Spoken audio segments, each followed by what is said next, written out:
Welcome everybody to another episode of With the Boys podcast. Come and hang out with the boys. Today I have a great guest, a good friend of mine that we're part of the same group, Letip. Shout out to Letip La Jolla. Shout out. Aaron Sibley. How you doing, man? I'm great. Great to be here. Yeah, nice to have you, man. Last time we were trying to get you in the podcast and you had some things going on and we had to reschedule, but we finally have you here. And here we are. Yeah. Yeah, man. So how's your day going? It's good. It's good. I'm leaving on vacation tomorrow, going to Puerto Vallarta, so I'm pretty excited about that. Is that your honeymoon? No. It's a big work trip, actually. We celebrate our accomplishments, and last year we met our goals, so our whole office is going to Puerto Vallarta, all inclusive. Hey, man, I would like to work in that company. It's not bad. It's not bad, right? Not bad. Yeah, they pay you to Puerto Vallarta. That's good. If you perform good, awesome. I have something similar with my team. That if we reach a certain number of clients by July, we're all gonna go to Cancun. Oh, very nice. Yeah, so everybody in my team is super excited. You got to celebrate the successes. We had to celebrate the successes, man. Yeah. I want to treat my team right so they can enjoy time and be happy working with me. Yeah, that's true. Yeah, man. So I like to start the episodes with a quick "Would you rather." Okay. Just to break the ice a little bit. Let's do it. Get the ball rolling. So let's go ahead and ask the first question. Would you rather go into the past and meet your ancestors, or go into the future and meet your great-great-grandchildren? And why? Definitely the future, because I think just kind of seeing what the world would be like in the future, we have no idea. We didn't have iPhones or mobile phones 20 years ago. Can you imagine what they could come up with 100 years from now? Wow, So I think the future would be really cool. That's true, because the technology is advancing so fast, man. Now we have AI, and it's almost scary. it is very scary. Like 100 years from now, they're going to have actually robots walking around, and I imagine they will. maybe we will be like the Terminator now. We might. Yeah, we might be. Hope not. Well, I think I'll choose maybe the same thing. Going to the future, see what kind of legacy I left behind. Oh, okay. It's interesting. Just to see, okay, did I have any influence on my great grandchildren, Or are they just their own? or they're just their own thing? Yeah, exactly. Might be disappointing. Right? Like, oh man. Yeah, it might be very disappointing. Nah, it'll be fine. Nah, yeah, everything will be fine. But yeah, that's an interesting topic, right? To go to the future and just see how your kids, your descendants, offspring and descendants, are doing. Yeah, that's great. Would you rather have more time or more money? Okay, Oh, definitely more time. more time. Definitely more time. I can't imagine in my mid-30s now. I can't imagine just only having another 35 years to go. Yeah, I need more time for more sure. time. Yeah, live longer, Live longer, healthier, wiser. wiser. Oh, that's another thing. You live longer, but will you be healthy? Got to be healthy. Yeah. Right, gotta be healthy. If not, it's not worth it. Yeah, exactly. You I want to be able to walk and interact with people. Yeah, exactly. Stay in your comfortable space. Yeah, exactly. Yeah. That's good. Don't get me wrong. I like money, but Oh, yeah. I'd like to be old and rich, but we'll see. Yeah, that's true, because if you live longer but you broke, Yeah. right? Yeah, that kind of sucks too. What you guys choose? Yeah, you guys think? Yeah, I think it's time, because you can always rebuild, Yes. right? You can Yes. always become wealthy again. I always say that people change every few years or so. So you can, redirect on what you're doing or be a Yeah. whole nother person. And so if something goes wrong for a few years, just redirect and Yeah. get it the other way. Maybe in 10 years from now, you're no lawyer anymore. I mean, maybe. You're, I don't know, carpenter. I could be. I doubt it, but it could be. Are you good at handiwork and stuff like that? No, I'm always the handyman at the house, but I Uh-huh. use that term very loosely because, I don't know what I'm doing, but I'll try, try, yeah. fix a door or install some electronic or something. I Yeah. have no problem doing it. And Yeah. it's just going to take me 3 hours and it's going to take a professional 10 minutes. Perfect, Is the yeah. problem. Yeah, exactly. And there's also YouTube, right? Yeah. You can always ask YouTube or Google. Then you got to go through like 10 YouTube videos. That's what takes so long. That's why it Exactly. takes me 3 hours to do something. Exactly. It's not the fact that you're doing it. It's the fact that you kind of going through all the videos to kind of okay, which one is the best or easiest. But Yeah. that's true. But as Okay. far as like artsy stuff, I don't do like woodworking or I don't find myself too, creative and Oh, no. in that sort of way. So you're not going to be 60 and then just in the garage building shares for your No, for your, no, I'm not for going to your do that. kids? My grandfather used to do that. He Oh, sent really? us a Christmas gift every year. It'd be like some woodwork thing, a pen holder. Or, Something. but yeah, no, that's not. That's not you me. right there. No. Maybe an electronic thing of some Maybe sort. But you just a gift card or something. yeah, That's cool. Yeah, I do think I am the kind of handyman. Yeah, I do think I will be sending you like shares and stuff like that. Yeah, like hey man, here you go. I made this.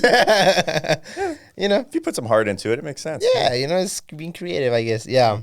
All right. So, would you rather have a rewind button or a pause button on your life, and then why? A rewind button, rewind button, or A pause. a pause. Oh, on your life, oh, and why? that's a great question. It's a great, awesome question. Yeah, Yeah. It's like when you're watching the DVR and I like that. either Yeah. go back or pause. Pause. Just skip the commercials. Yeah. Well, is there such a thing as commercials anymore? I don't know. I Nowadays? don't see them. I think I'd like to go back briefly, in case you miss something. Not because it's a mistake or anything like that. In case you miss something. Okay. So you go back and just relive what it is. Sometimes you think about something that occurred. Yeah. Again, and You like sometimes to you just want to see it and experience it again. Yeah. Yeah. I think go back. Okay, that's true, right? Like maybe if I'm like betting. Yeah.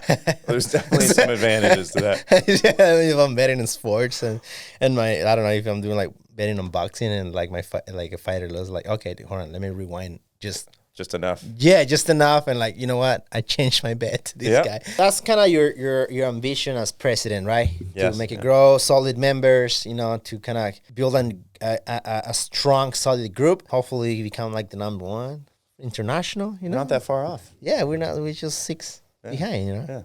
Yeah. Who's the other 6? Yeah. Do you know? There's a couple on the East Coast, I think. This is international. We have chapters in Canada, United States, probably somewhere else I'm not aware. And I think a couple of large ones are on the East Coast and kind of scattered throughout. I think maybe one of the largest has got like 85, 90 members, or maybe even more. Oh wow, okay. But yeah, we can kick them out of the water. Yeah, but we want to do it slow and steady. So slow and steady. Yeah, bring in good members, keep it solid, and Yeah, I like that. So as in charge of PR, as in charge of social media and marketing and all that, like I think I've mentioned this before in the group. Like my goal, I'm very competitive. Yeah. Like almost anything that I do, I kind of like want to kind of be the best, right? Those are usually the business owners. Yeah, that's They're right. Yeah. So I do want Latif to become the number one, at least on the digital aspect. And I wanna like set the like the line, like everybody check Latif La Jolla, they're like killing it. Set the standard. Set the standard, so they can just check us out and like, okay, whatever they're doing, we had to do, and just be like have a position of authority in that regard. Like Latif La Jolla, they just know what they're doing. They know what's going on. They know what's going on. Yeah. Oh man, that's cool, man. So let's move on a little bit more about you. So are you San Diego native? From Orange County. Orange County. Yep. Okay. Grew up in Garden Grove. Okay. So I went to high school there, college at Cal State Long Beach, just down the road. Garden Grove's pretty close to Long Beach. Law? Was it political science. Political science. Okay. Yeah, it's kind of like the pre-law at a school that doesn't have like a pre-law. Thing. So I went into that, and then I applied for a handful of schools, including down here in San Diego. I thought I might want to like travel to another state, like DC or Florida, or even like Chicago, go check out a school near Chicago or something. So I applied everywhere. Got into a couple places outside of state, but decided to go with San Diego. Okay, why? It was nearby, so maybe it's just a little bit of a mental comfort. It's like you're nearby home. Okay. But it's also just a cool area. Awesome area. Yeah, weather's good. San Diego. People are cool. It's kind of a bubble. Yeah. Outside of San Diego, people don't really, they don't exist, but they don't really know what San Diego is. Yeah. So I just thought it was a new experience and still kind of nearby, what I know. I think San Diego is like a city with a small town feeling. Yes. Right? I always call it a clean LA. Sorry. Clean LA. Sorry, people from LA. But no offense taken. I was raised in LA. Yeah, so. yeah. It's just like LA. It's just a little smaller, no a little offense taken. cleaner, and I know what you're saying. LA is messy. It's huge and there's a lot of people there. So yeah. So San Diego is a little bit of a bubble, but it's a good bubble. It's a got good everything bubble. you need. Every neighborhood you could think of. It's all types Yeah, of stuff. all kinds of things. Yeah. Okay, so you went to Cal State, Cal State Long Beach. Long Beach. All right. So you went to political science there, and so what got you? Before I ask you, what school you went to, law school. What got you into law? What did you decided to become a lawyer? What is it? Is there something that happened that you were like, oh man, I wish I can help people this way, or what was it that got you into law? Like you're like, okay, this is what I want to do. Yeah, I didn't really think about it until when I was applying for colleges, kind of what I wanted to do. I did technical programming when I was a teenager. And so I kind of mastered that, and I was tired of it. Okay. And I didn't want to do it for the rest of my life. So I was like, what do I want to do? So I'm looking at majors and looking at jobs and type of occupations. And the political science, which is like a pre-law thing, made sense. Being an attorney made sense to me. We've all been in situations, and I'm no different, where you're wronged and you don't know what to do about it. Yeah. And I've been in those situations, whether it's, interpersonally with other people, or with a company that you're arguing with, or a school that you're having an issue with. We've all been in situations where you think there's a right thing and it didn't happen, and you have no idea what to do about it. And so I wanted to help people when they're in those situations, to guide them. This is what you can do about it. The world isn't perfect, and you can't get everything that you want, and everything's not going to go your way, but I wanted to help people be guided, or guide people in the direction of what would help them, and right those wrongs as much as you possibly can. Okay, so just kind of like help them out the best you can, provide the best value for them, and those people that don't know what to do, you provide the help that they need. Okay, Yeah. and so that's why you decided to go for law school, right? Yeah. Was that like in a specific situation that comes to mind? I had a situation, and it was something I thought about, I think, when I was kind of choosing my major. I was in elementary school, late 6th grade, and I was accused of saying something that I didn't say. Okay. And I didn't even know the word existed. It's a horrible word. Okay. And when they told me about it, they wouldn't tell me what the word was. Huh. And so I was just in a situation where they were like, Aaron, bad. And I was like, bad what? What did I do? I grew up Mormon, okay? So okay. I couldn't even watch a PG-13 movie at that age. So it was just, I remember crying when I was in 6th grade, like thinking about like, what did I do wrong? Yeah. And just being accused of something that I didn't know what it was. Finally figured out what it was, and I was like, I'd never said that. I didn't even know that word existed. I learned it this week because of this incident. Of you guys. Yeah.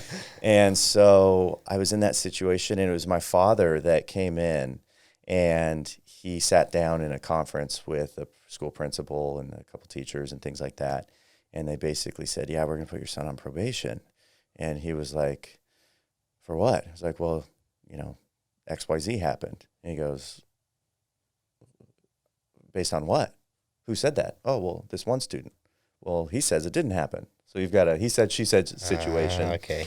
And I remember him, we weren't making any progress in the meeting. I remember him just saying, okay, calmly, standing up and saying, okay, well, we might as well just end the meeting and we'll handle it a different method or different way. And Your we dad? just kind of walked out. Yeah. So I remember that. I picture that moment where he was like the guiding, he was the guy that rose to the top in that room and just calmly and he was the lawyer. Yeah, he was the lawyer in that situation. Yeah. And we walked out, and I felt better actually after just seeing that. You have somebody standing up for you. Yeah. And I think I look back in that moment and kind of think that might have inspired you. Yeah. So your dad inspired you to do that. Yeah. Something. Yeah. He's gonna be shocked when he sees this. Shout out to that. You know, what's your dad's name? Tommy. Tommy. Okay. Yeah. Oh, cool. Yeah, we will cut this clip so he can share with his dad. Yeah. You know? There you go. Yeah, that's cool, man. So you saw your dad. He set that example, and you kind of. Yeah. It was like if I could do that to 10 other people, I'd feel awesome. Oh, that's awesome. Yeah, because you were accused of something you didn't do. You didn't know how to solve it. That's what you were saying. Yeah. Right. So somebody came, calmly dealt with the situation. Yeah, handle the situation the way they should be handled. Yeah, that's awesome. Okay, so So your dad inspired you to become like kind of, now that we find out, Yeah. apparently you're a psychiatrist now. We find out. So tell me how you feel about this. Yeah. So now that we find out a kind of situation that happened, and was it middle school? Elementary school. Elementary 6th grade. school, yeah. And your dad kind of did that, stand up for you. That kind of like set an example for you how to be as a grown up man, Yeah. as an adult. So, how? So, I don't. Excuse my ignorance, right? Because I don't know much about Mormons. Sure. So tell me about that. How's that affecting your life before? How did it affect your life before and now? Like, what's, if you want to talk about that? Yeah. People are often afraid to ask that because they think they're going to offend me or something. Yeah, no, I mean, with a podcast. Yeah, I mean, if you want to share, Yeah. I mean, it's just like any other religion. It's organized, maybe more organized than other religions. Okay. I always to my friends anyway, I tell them it's like Catholicism. It's the same thing. It's just a little bit more stringent and strict in the rules. Okay. So, wow, Catholicism is very strict. But there's no accountability in Mormonism. If you do something wrong, okay, you got to go to church next Sunday. You got to tell everybody about it. I see. You had to tell everybody about it? Yeah, it's like confession's one thing. You kind of do it on your own time. Yeah, but secret. There's some more like checks and balances, I think, in Mormonism. Got you got to, if somebody's not showing up every week, it's like, what's going on with that guy? You can't show up twice a year, Christmas and Easter. You got to actually like be at church each week and that sort of thing. Okay. But yeah, no, growing up, it's obviously very conservative, but at the same time, it teaches you values. When I left the church, I remember thinking like, if there is a true church, this is the one. It's just, I just don't know. Yeah. And I just look back on it. I think that people who are part of the church, that's an important thing. And I would never wish that, a church would go away or anything. Yeah. I don't have anything negative to say. It was just I remember I was 17 when I decided to leave, and it was just a kind of a different world moving on. Okay. And my foundation is based in the church where, you have good morals and good work ethic and good educational aspirations and be kind to people. Be kind to people. Yeah. And then I moved on. I was like, okay, I have got a good foundation. I can move on do what I need to do. Yeah. Oh, that's awesome. Because I kind of I understand that part because I was raised in a Christian family. Obviously, like you say, I don't think you were like there's as strict as the Mormon church, but I was raised in a Christian family, and similar to you, is like that kind of set the foundation for my morals and how I behave, how I treat other people.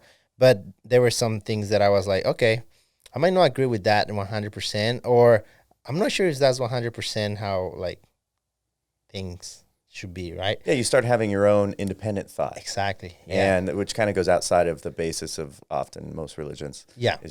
You have faith and commit to these things. And sometimes if you have an independent thought, it falls out of that. Yeah. Yeah. And sometimes you are the wrong way if you kind of like have your own. You kind of have to follow no matter what. Yeah. Which, I mean, it's if we work for some people, but for other people that kind of, I mean, I had a lot of questions there not being answered and stuff like that. Like, that doesn't make much sense because here says one thing and over here another. Yes. So tell me, how's that work? And it's good to ask questions. Yeah, it's good to ask questions. You're a lawyer. You should ask questions all the time. That's your job. Asking questions. Get them to confess. Tell me more. Yeah, tell me more. Okay, so what happened? Tell me more.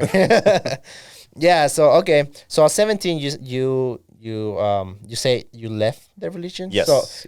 So if you don't mind me asking, so how does that work? Because in my case, I just stopped going to church. Yeah. That was just me. Just like, okay, I don't have to tell anybody that I'm just not gonna stop. And in my case, right, it's like I'm just one day just gonna go. How is that the same for you, or how does that work? You had to go to ask permissions, or in the Mormon Church or the Latter-day Saints, they when you start to become near age 17, 18, they start prepping you for a mission, for the 2-year mission. What is that? It's basically you travel to somewhere in the world and you teach the gospel. You spread the gospel of Jesus Christ and the Mormon religion. And so they start transitioning you into that. So you leave what they kind of call the family ward, where everybody's at, people with families. You reach a certain age where you switch into a sort of a youth ward. And a ward is just a collection of people that meet each week. Uh-huh. So you go to that younger ward where it's just people that are your age, and then you start prepping going on a mission. And so I was right in the middle of that transition from staying with the family ward, which is the church building I would go to each week, to the younger person ward called the singles ward, basically young single people. Okay. And I was able to just kind of stop. I was like, okay, I went to the young person ward once, the young person service once, and then I was able to just kind of walk away. So naturally, I think it just happened that just timing's everything there. And it just walked away at the right time where I didn't get too many questions from the members in the church, and was able to think about it and kind of move off. And I was also starting college. Yeah. I graduated high school when I was 17, just turned 18 right after and right before I started college. So it's kind of just a change in my That kind of helped too, right? That you had to kind of go to college. Is your family Mormon too? Yes. Right. Yeah. Okay. Do you have any pushback from your parents? No, they were sad, very sad. Okay. But no pushback. They knew that I had my head on straight and I wasn't, a screw up. Yeah, you don't want to go start like stealing money and stuff. Yeah, not stealing money. Yeah.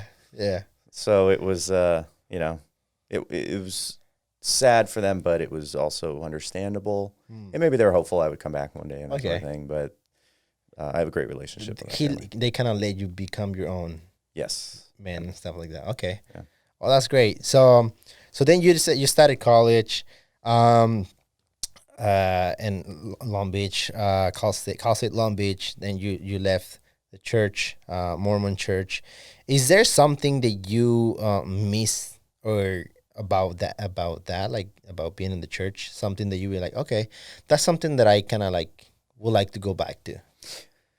No, I think the best part of a church is the camaraderie of the members, and I get that in so many other ways.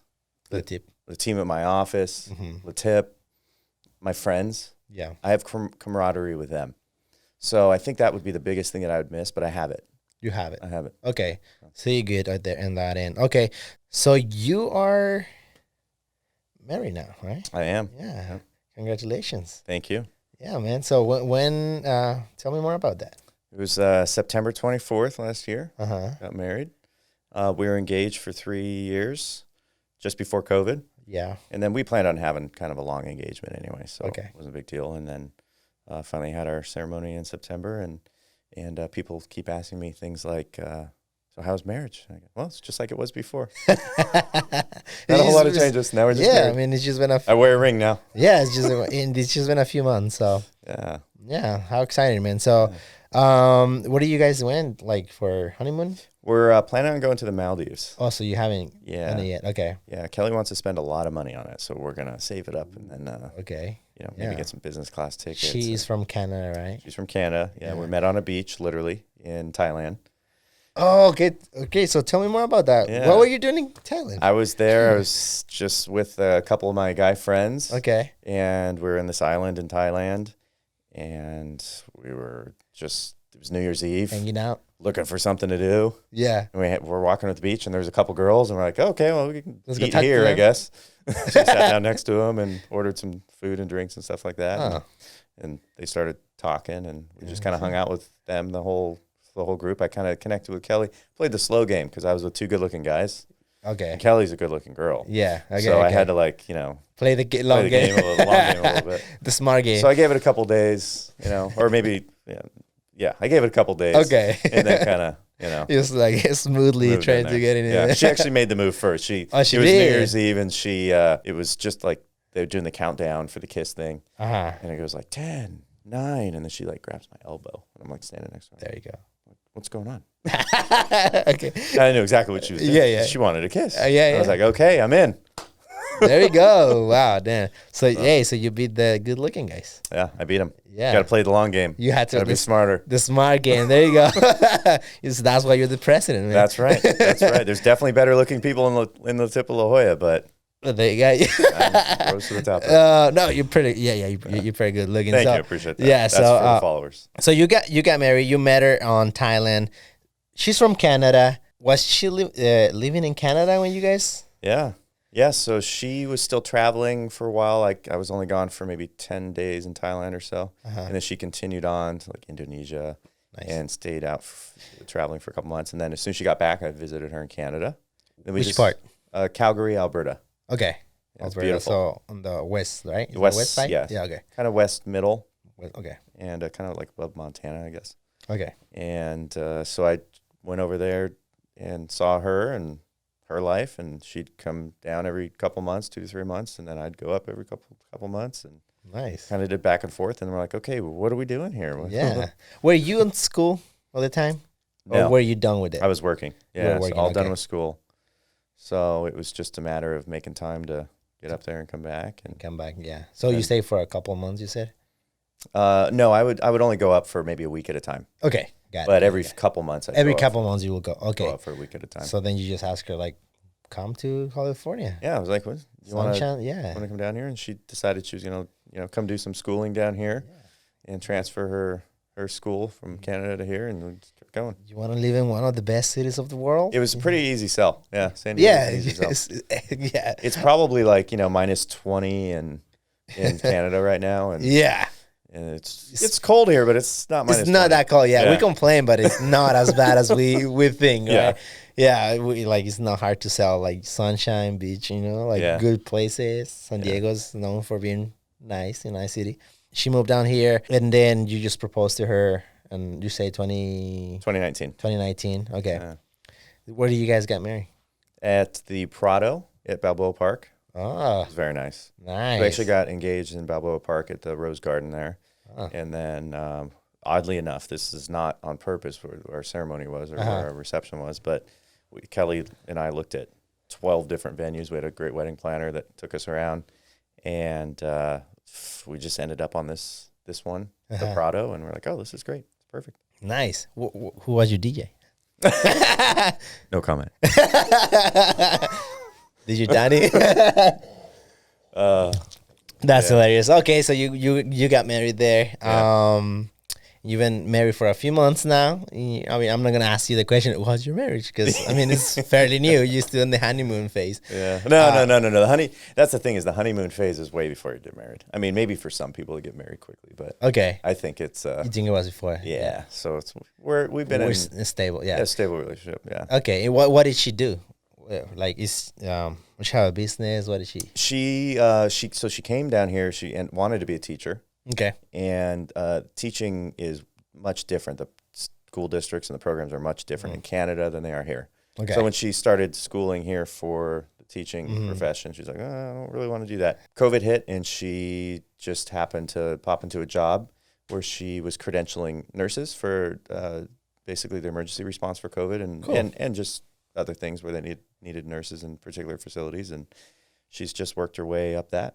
So she credentials and or verifies credentials for nurses and places them in different hospitals throughout the United States. Nice. That's cool. So it has nothing to do similar to your industry then. No, that would be horrible. That would be horrible. Right? There are lawyers that marry each other, but I can't imagine how that would be. Arguments. Yeah. There will not be way to settle the argument, right? Yeah. It just doesn't sound like a good idea. No, it doesn't sound like a good idea at all. I don't think I would like to marry a lawyer either, It's just, I know a lot of people that do it, but yeah. it's not for me. Yeah, it's not for you. Okay, so what's your company that you work in, the firm that you work in right now? Jurowitz Law Group. Okay.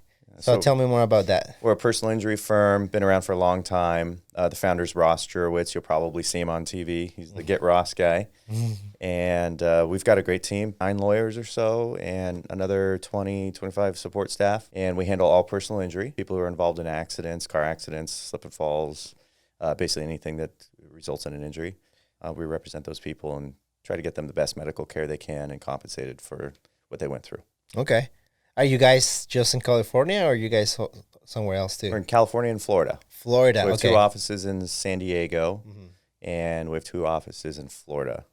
Okay. So, Tampa, St. Petersburg in Florida, and then here in San Diego, it's downtown San Diego and in Carlsbad, North County. You're in downtown, right? Yes. Okay. So how long you been there? Been working for this company for a year and a half. Before then, I worked for a small firm. It was just me and my boss, and did the same thing. It was all civil lawsuits, personal injury, and he actually mentored me, and I got to do everything. It was great from start to finish, from literally meeting a client at the beginning to trial and even past that through appeals. Wow. Got to do everything. There's a lot of work in between that. So I got a lot of experience over the years, worked for him for 7 years or so as a licensed attorney, and then came over to this firm, and it was an easy fit. It was easy to walk into and continue basically what I did. Yeah. Okay. And why did you decide to become like this type of lawyer, like Personal injury. personal injury? Yeah. In law school, it was probably 2012 or so. Yeah, it was 2012. I was just kind of looking for a summer job or a winter job, just to pay bills and get some experience. And so there was a posting by my prior boss, and it was posting for a job opening as a law clerk. So I popped into that, and it was a civil lawsuit, a large lawsuit I was working on with him, and basically worked with him through the end of my law school career. Took the bar, and that's all you do when you take the bar is study for the bar. As soon as that was over, I was waiting for the results, and it takes like 3.5 months to get whether or not you pass the bar. So you're not a lawyer for several months after the bar. Assuming the suspense, you pass. right? Yeah. Oh, it's intense. And then he called me up and he said, "Hey, I have an associate position open. Do you want to be an associate at this law firm?" And I said, "Hell yes." I would love to have a job. Yeah. Make some money. Yeah. So it made sense because I've worked with the firm before with Chris Workman. And it was just easy to pop back in and just work as a lawyer at that point, or a pre-bar lawyer, and stayed with him for a long time and learned a lot. That's great because you kind of like learn a lot from start to end, right? How to everything. How to do that. So tell me more about that period of time that you were like prepping yourself for the bar. Like, what is that like whole thing? Because I heard a lot of things about it. Like, it's pretty tough, and like a lot of people fail that. So how was that experience for you? Hardest test I've ever done. It's one of those things where I hated school and hated taking tests, and I've never been a school guy. I always want to like get to work and actually do real work.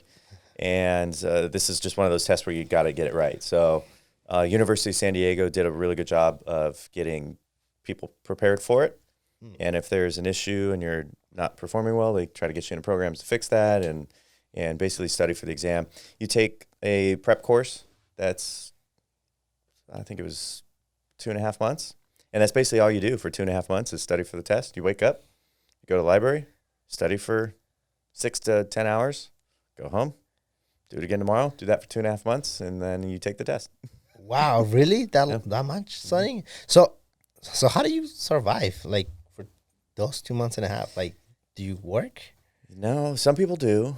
A lot of people need to. I planned ahead just so I had enough money to survive. You basically pay rent and your bills, and don't spend money on anything else. Save money. And food and stuff like that. Load up a credit card if you have to. And then you do get, if you need to, you can apply for student loans and that sort of thing that can kind of cover you for 2 to 3 months, and then you take the test and cross your fingers that you don't have to do it again. You have to do it again. Do you have a limit on times that you can take it, or you can take as many times you need to? Take it as many times as you need to. Is that expensive? Yeah, just because of the fact you have to take so much time off and just study for so long, it can become expensive. Yeah. The test itself might be $500,000, which isn't cheap. Yeah. But it's the time off and just surviving for that long. Surviving the thing. So a lot of people take it multiple times, and most people do, pass within a couple of times or don't, and then they move on to something else. Yeah, you passed the first time. I did, yeah. How did it score you?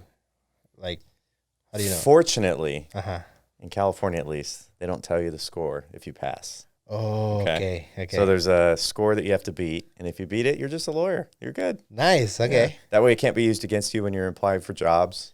Got it. They could say, oh, well, this is a okay lawyer, but that's a really good lawyer. Yeah, okay. They just tell you that you passed. If you don't pass, then they give you your score, and they kind of show you how close you were, which is also kind of a punch to the gut. It is. Yeah, it is. Okay, so I'm guessing it's like kind of like a regular, kind of like A, B, C, and stuff like that. Yeah, it's scored. I think the passing score when I took it was 1,240 points or something, and they score you based on points on essays. So you basically, when I took it, it was 3 days, and you do 3 essays in the morning, 3 days, wow, a big long essay in the afternoon, and then the next day it's all multiple choice or something, and then you repeat it again. So what kind of questions you get there? Like what kind of? They prompt you with all different types of area of the law. Yeah. There's So maybe all law, all law topics. Yeah, family law, exactly. everything, criminal. Yep. Wow. Yeah. So That's I think intense. there's like 14 or so different areas that they test on. Do you think that's like good? It's good because people don't have to specialize in a particular area. They can be an attorney and then learn on the job. At the same time, turn the coin. It might be nice to kind of like what medical students do, where they choose a certain type of path and then they go with it. They actually have on the job training in school, and law school is not like that. Every lawyer, when they pass law school, has a general understanding of all areas of law, and then they kind of get a job and take off in that area. Okay, and they decide to follow a specific path. Okay. Right. Mm-hmm. Wow, that sounds intense, man. I don't know if I can ever become a lawyer, honestly. You can if you want to. Yeah, That's what I always tell people. I always try to talk people out of it. Yeah. And then people who get past that, Yeah. they're supposed to be the lawyers. They're supposed to be lawyers. Yeah, I don't think I was supposed to be neither a lawyer nor a doctor. Yeah. Because I was just like trying to stay away from that. My mom is a nurse. Okay. So she always wanted us. I had two older brothers, and she always wanted us to be like doctors. Okay. And I was like, I saw all the things that doctors had to go through, and I was like, yeah, I don't think that's for me, you know? Yeah. I think I'm more of a business person. People always say that growing up. You know, people want you to be a doctor or lawyer because it's, you know, the good profession or something. Yeah. But in reality, you can be successful doing anything you want. You just have to work really hard at it. Yeah. And you'll be just as good. Lawyers have to work just as hard to be successful as anybody else. So Correct. Yeah. Because you had to go through a lot of like tests and like the studying part, trial and error, and all those things. It's just not easy to become a lawyer or a doctor. So that's kind of like, that's why you guys get paid good, right? Yeah. Can I say that? we're comfortable. Exactly, we're comfortable. That's a nice way to put it. We're comfortable. No, that's good, man. So you started to become a lawyer. You work for this firm, and then you kind of learn all the start to end, how to deal with personal injury law. Then how do you got to this new firm? How do you like transition? Well, I saw the commercials on TV. I think I started seeing them during COVID, and it just kind of connected with me. I've worked, you know, doing personal injury for now 10 years, and just the commercials kind of connected with me. Then I think I ran into Ross at a lawyer event in Texas. It was like a trial training event, a really good trial lawyer in Texas that put it on, and I think I met him there, and I was like, yeah, this might actually be a good idea. So to try, yeah. So I, got to a point where I was like, okay, I'm going to apply, see what happens. Okay, and they hire you right away, or? I'm sure that there's plenty of other candidates that I was, neck and neck with. Yeah. But there's a handful of interviews, and then they made a decision at some point. Oh, yeah. Probably. So that just personality kind of came. I hope so. Yeah. I hope so. It must have sold them on something, I guess. Yeah, something like this guy is funny. This guy is funny. No, I'm not funny. Sometimes. No, you're funny. You're funny in your own way. Yeah, that's dry funny. humor. Yeah, dry humor. Like another member that I know from the group. Oh yes, I know exactly what you're talking about. He's hilarious. It's so funny, and I don't think he tries to be funny. I don't think he does either. Right? He's was like, so funny though. Like the last minute, he was like, I don't know why that's funny. Oh man, he cracks me up. He's so good. we were at another member's birthday party. Evan, shout out to Evan, Arcadian Landscape. Just had a kid. Congratulations. Yeah, Evan. congratulations. Yeah. He just had a baby. Yeah. So we were at his birthday party, and Mike was there, and I was a little.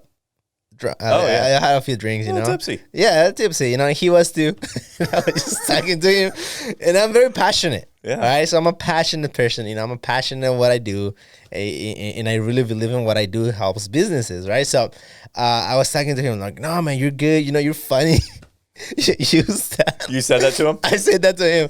Use that, use that for when you approach your clients, put it on your social media. You'll just be funny the way that you are. Like, let me guess. He goes, what? What do you mean? Yeah, he told me like, well, I'm not trying to be funny. Yeah. And I was like, yeah, man, just keep doing what you're doing. But no, yeah, he's hilarious. Yeah. Shout out to Mike. You are funny. You are hilarious. Even if he's not trying to, but yeah. Check him out. He's a funny guy. All right, so I have a question for you. So what's like a case that you have encountered that kind of has put, like, you had to put everything on the line. And I mean, like, all your knowledge, you couldn't sleep. You were, like, really trying to, like, help someone, and it really got you, like test you. It's happened multiple times. It's happened multiple times in my career where there's a case where you want to do good for somebody. You want to wrong that right, or right that wrong. Yeah. And it's usually people with very serious injuries. I've lost with my firm, not my current firm, but my prior firm. I've lost cases, and it's very painful. And it's usually the people that are very injured, and you want to do something for them. And so you try extra hard. And you have to be careful with that, because you almost have to kind of advise the client early on, which we always do, that this is a risky case. And it's just difficult in those cases because people are so injured and you want to do something for them, and either you can't, or even if you try, you lose. So it's tough. Yeah. Sucks, yeah. So those kind of, is there a specific case that comes to mind? Yeah, there was a trial.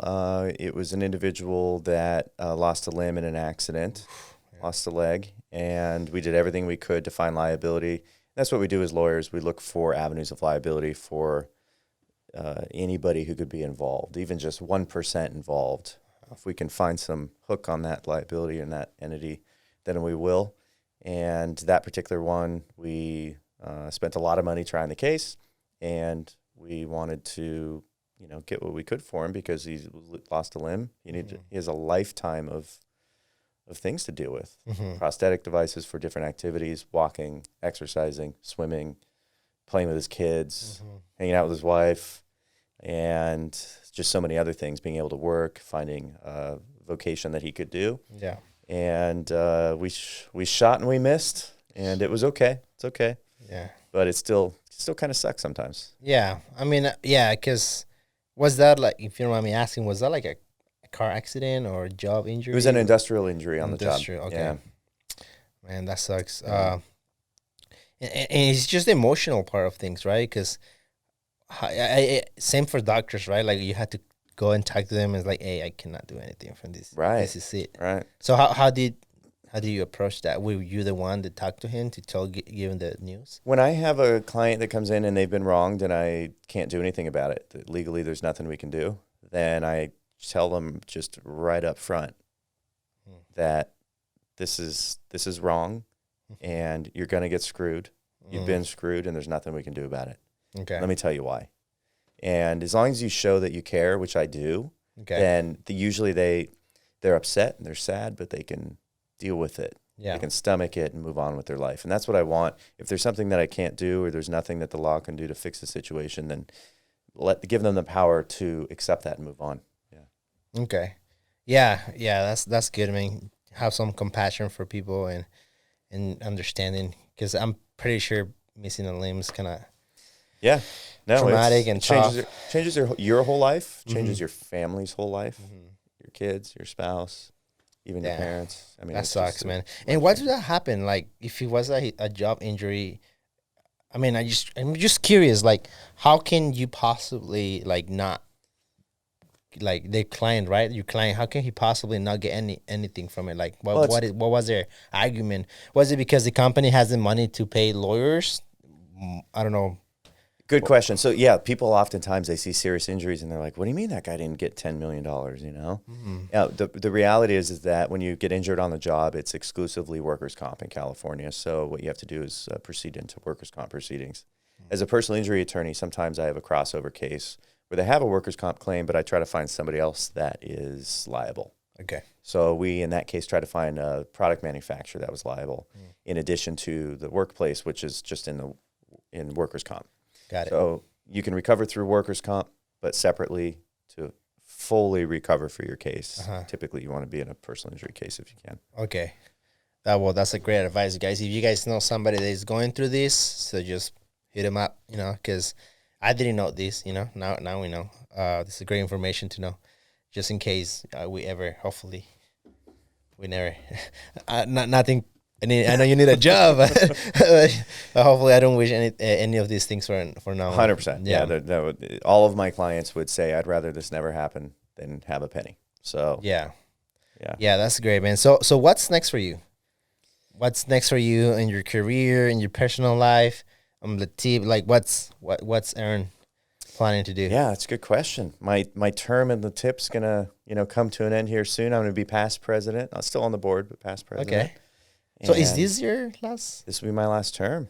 I'll be turning it over in 2-3 months. Just next because you president. want to, or because they're gonna vote you out? No, this is the end of the fiscal year. Okay. And so usually you want to bring new people in. You don't just want to keep it the way it is. Oh, Bring new blood onto the board, new presidents. feed them into the You presidency. don't want dictatorships. Yeah, exactly.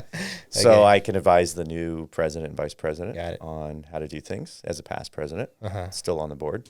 And then, no, you always want to bring in new people and keep that going.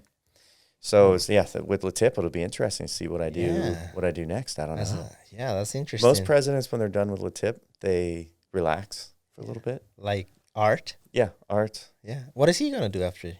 I don't know. Because then he Yeah. moves back to the regular member. Yeah, he's just a regular member. I think he'll probably take a year off of being in a position of some sort Yeah. and just Okay. focus on your business and networking. A lot of times when you get too involved in the operations of something, you don't get to focus on the networking. So, Yeah. for example, during the meetings, I have a hard time listening to the member commercials because so much is going on behind the scenes. Yeah. So I think that's what you do. Just kind of reintegrate, get back to the hard networking where Yeah, you networking, talk yeah. to people and just kind of Yeah. just keep working on your business. Personally, I see myself probably buying a house in the next few years. Mm. And Kelly will be the one that picks out the house because she's very picky. So we'll figure out where Yeah. that is and whether or That not we makes can afford it. And then professionally, I just want to keep growing. We've got a team of, like I said, maybe 35 people now across our offices, maybe even more. And it's going to continue to grow. And we're going to continue expanding to other states and other Yeah. offices. So I just want to be in that. Yeah. I want to be part of that In and that boat, yeah. see our firm grow. Yeah. That's good, man. Social media. I think you should be more active on your own personally. Yeah. Because it's a little bit. It's I can see your college days there. Yeah, I know. And I don't have to scroll down too much, you know? I know. I Yeah. know. I've never focused on my social media. The trends change all the time. You Yes. go from static to content to video content, stuff like Video that. stuff, yeah. And my stuff is probably 10 years old. So when I first started, it was like, oh, random picture post. And now it's I kind of really want to think about what I put into it. Yeah. And at the same time, I don't have any time to do it. To do it, yeah. Maybe you can utilize some of the content that your firm has and just repost it there. Yeah. For now, at least. I do that for stories for sure. Anytime stories, I'm yeah. featured in a story or there's an important story with my firm, I just post those. Same thing with the tip. I'll repost a little tip story that's important. Yeah. Keep people involved. Yeah, every time. Yeah, that's kind of my job to. That is sure- your job. to make sure that Lativ is going. Yeah, there's big plans. To kind of we talk about it. I kind of mentioned it last meeting.